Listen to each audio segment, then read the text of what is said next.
way to man's heart is through his stomach. Amen? Mo pa ng istorya. Para daw ka makaadto sa kasing-kasing sa lalaki, busgo ni Montian. Pero unsa ang pagpakalipay sa Dios? Pinaagi sa iyang pulong. You go back to the word, Arabas, brother. If you find something wrong in this message, you go back to the Bible. If you cannot understand the message now, go back to the Bible. Wala niingon si brother, go back to the message. Always siya mubalik, go back to the Bible is because the Bible is the very foundation sa atong pagpangalagad. And without the word of God, mga igsoon, mga saag tas tong pagpangalagad. Amen? Pero unsa ba gyud pag-worship ang Ginoo? It's to follow His word. Tumano nimo ang kabubuton sa Dios kay tungod predestinated ka nga motuman niya na. Dili ka pwede mo contrary as the Bible said or as the prophet said, 99.9% motuman ka sa pulong sa Dios, apan 0.1% dili ka motuman at believer japon ka. Misking unsa kalisod mga igsoon, matuman nimo na.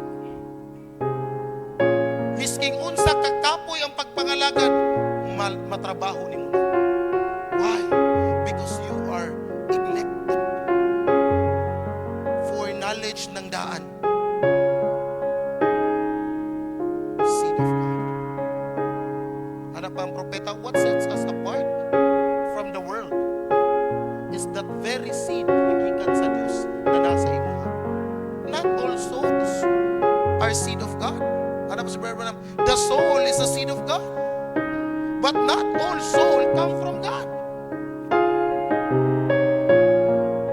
Minsan ang binhi nga nasa inyo, tunay mo lihok para sa imong pagpangalagad. Dili pwede mga igsoon nga ang imong kaugalingon ay binhi sa Dios apan malugmo ka sa imong pagpangalagad.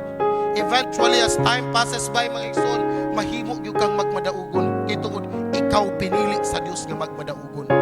And even in your battle today, though you are struggling, but God, please know, has already won.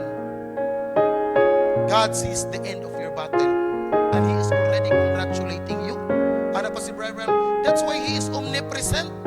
Naasa, kaya niyang mubalik sa panahon, kaya niyang mulahos sa kaugmaon. Kung ikaw pinili mga igsoon